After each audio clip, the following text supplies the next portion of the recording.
নামাজ পড়ে দিয়েছে নাউযুবিল্লাহ আল্লাহ আয়াতের সাথে যদি আমরা তাল মিলাতে চাই এই নামাজের সাথে এই আয়াতের সাথে তাহলে আমার নামাজ পড়া মানে সব অন্যায় সব মিথ্যা কথা গালিগালাজ সীমাচলা এগুলো থেকে আমাদের কি করতে হবে নামাজকে একটি পার্টিশন দিয়ে আমাদেরকে হেফাজত থাকতে হবে আমি একজন নামাজি আমি তো নামাজ পড়াচ্ছি আমি একজন সীমাকে কিভাবে জানবো আমি তো নামাজ পড়ে এসেছি আমি মিথ্যা কথা কেন বলবো আমি তো নামাজ পড়ে এসেছি আমি একজন মানুষের উপর জুলুম কিভাবে করবো এগুলো নামাজ দিয়ে কি করতে হবে আমাদের পার্টিশন করতে হবে তাহলে পার্টিশন যদি না হয় তাহলে আমাদের নামাজ হয়তো কবুল হচ্ছে না কবুল যদি এগুলো থেকে বিরত থাকতে না পারি তাহলে আমাদেরকে সচেতন হয়ে ভবিষ্যৎ ভালো হবে নাকি কল্যাণ হবে মন্দ হবে এগুলো আমাদেরকে বিবেচনা করতে হবে তাহলে আসি আল্লাহ নবী মুহাম্মদ রাসূলুল্লাহ ইয়া আইয়ুহান নাস قد فرض عليكم الحج فحجوا فقال رجل أقل عامل يا رسول الله صلى الله عليه وسلم আল্লাহ নবী মুহাম্মদ রাসূলুল্লাহ সাল্লাল্লাহু আলাইহি ওয়াসাল্লাম যখন বললেন ও সাহাবায়ে কেরামগণ তোমাদের উপর ফরজ তোমরা হজ করে আসো এবং যখন বললেন সাহাবায়ে কেরাম ভিতরে একটা সাহাবা পণ্ডিত বলে মনে করে একটি কথা বললেন ইয়া রাসূলুল্লাহ আমিন ইয়া রাসূলুল্লাহ প্রতি বছর প্রতি বছর হজ ফরজ এভাবে বলতে বলে তিনবার বললেন আমাদের প্রিয় নবী মুহাম্মদ রাসূলুল্লাহ সাল্লাল্লাহু আলাইহি ওয়াসাল্লাম কি চুপ করে থাকলেন ফাঁসা কাটা কোনো আওয়াজ করেন নাই তিনবার বলতে যখন উনি আর কিছু বললেন না আমাদের প্রিয় নবী বললেন ফাকারা লাউ কুনতু নাম ওই সাহাবা শোনো তুমি যে বললা প্রতি বছর হজ করতে হবে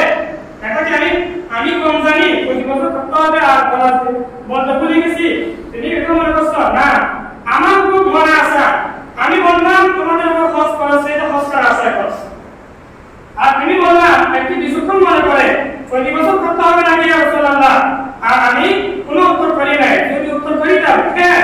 হ্যাঁ শব্দ বলিতাম তাহলে তোমাদের সারা জীবন প্রতি বছরে হজ করতে হতো সুবহানাল্লাহ আমাদের নবী হলেন শরীয়ত করে নেতা আমাদের নবী হ্যাঁ বললে এটা শরীয়ত হয়ে যেত সুবহানাল্লাহ তাহলে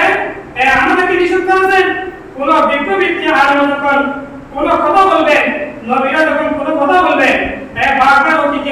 নবীদের জন্য যারা বেশি প্রশ্ন করেছে তারা কি হয়ে গিয়েছিল ধ্বংস হয়ে গিয়েছিল গরু জব করতে বলেছে কি রকম কিভাবে লম্বা কত বাটি কত এভাবে করতে করতে তারা গুমরাহে পরিণত হয়েছিল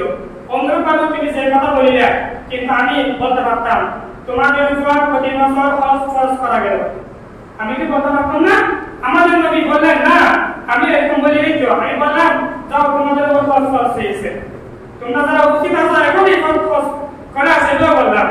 আর যদি বলা হয় তোমাদের উপর সারা জীবন নামাজ ফরজ করা গেল তাহলে সারা জীবন করতে হবে আর যদি বলি তোমাদের উপর আজকে নামাজ ফরজ করা গেল আজকের দিনে তোমরা নামাজ পড়ো আর আজকের কথা আজকে বলি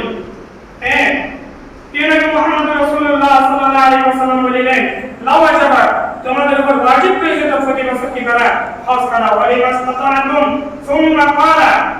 তারুনি মা তারাকতুকুম ফাইন্নামা হালাকা মান কানা ক্বাবলাকুম বিকাথরাতিন সুআলিহিম ওয়াখতিলাফিহিম আলা আমবিয়াইহিম ফাইদা আমারতুকুম বিশাইইন ফাতু মিনহু মাসতাতাতুম ওয়া ইলা নাহাইতুম আন শাইইন ফাদাউ রাওয়াহু মুসলিম সুবহানাল্লাহ প্রিয় নবী মুহাম্মদ রাসূলুল্লাহ সাল্লাল্লাহু আলাইহি ওয়াসাল্লাম ওই সাহাবার উদ্দেশ্যে বলেন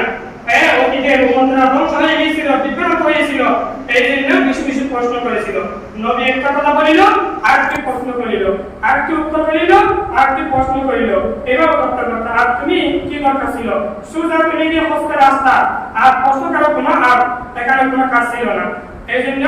আমি তোমাদেরকে বলবো শিক্ষার জন্য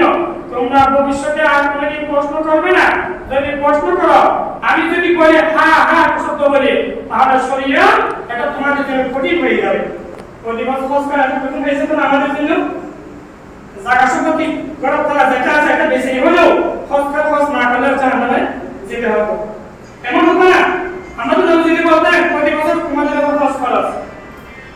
আর যদি এটা বলতেন সামর্থ্য যাদের আছে প্রতি বছর খোঁজ করা খরচ এটা তো কঠিন হয়ে যেত তাই না এখন তো জীবনে একবার কয়েক কোটি টাকার মালিক হলো জীবনে কয়বার খোঁজ করা খরচ একবার খোঁজ করা খরচ দায়িত্ব মুক্ত হয়ে যাবে সুবহানাল্লাহ। আর যদি বলতেন না সামর্থ্য থাকলে প্রতি বছরই করতে হবে, তা গণিত কি হয়ে যেত, এটি কঠিন বিষয় হয়ে যেত। যদিও ভাগ টাকা আছে, তার সামর্থ্য আছে, তাহলে মান কানা কবলাকুম বিকাফরাতিন সুআলিহিম ওয়া ইখতিলাফিহিম ইখতিলাফ করিবা, টানাটানি করিও না, যতটুকু বলবো শরীয় ততটুকু আমল করবে, ততটুকু আমল করবে। আলা আম্বিয়াহিম ফাইদা আমল থাকুন, অতীতে নবীরা একটি কথা বলিলে তারা আটটি উত্তর করি প্রশ্ন করি দিও। এভাবে করতে করতে ফাতু বিশফাতু বিষয় ফাতু মিনহু, তারা